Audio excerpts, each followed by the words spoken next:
આ તરફે વિજાપુર વિધાનસભામાં પણ ભાજપમાં ભડકાનો આરંભ થઈ ચૂક્યો છે, કારણ કે તાલુકા પંચાયતના પૂર્વ પ્રમુખ ગોવિંદ પટેલે રાજીનામું આપી દીધું છે। કોંગ્રેસમાંથી આવેલા નેતાઓને ટિકિટ આપવામાં આવતા હવે નારાજગી શરૂ થઈ ચૂકી છે। ભાજપમાં કાર્યકર્તાઓની અવગણના થતી હોવાના આક્ષેપ સાથે તેમણે રાજીનામું ધરી દીધું। ગઈકાલે જ સીજે ચાવડાને ભાજપે પોતાના ઉમેદવાર તરીકે જાહેર કર્યા છે। સીજે ચાવડા કે જે વર્ષ 2002થી કોંગ્રેસ સાથે જોડાયેલા હતા, કોંગ્રેસમાં ઘણા તે હોદ્દા ભોગવી ચૂક્યા છે અને હવે તેમણે પક્ષ પલટો કરતા તેમને અહીંયાથી રિટર્ન ગિફ્ટ આપવામાં આવી છે। તેમને ઉમેદવાર બનાવવામાં આવતા જે વર્ષો જૂના કાર્યકરો છે તેમની અવગણના થતી હોવાના અહેસાસ થતા હવે રાજીનામાનો દોર શરૂ થયો છે।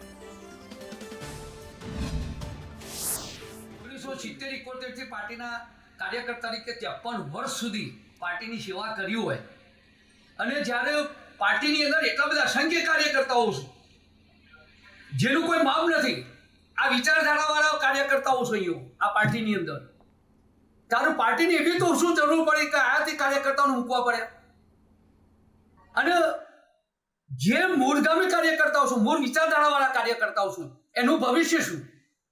અને એટલા માટે મેં પાર્ટીમાંથી રાજીનામું આપવાનું ખૂબ મનોમંથનના અંતે વિચાર્યું છે।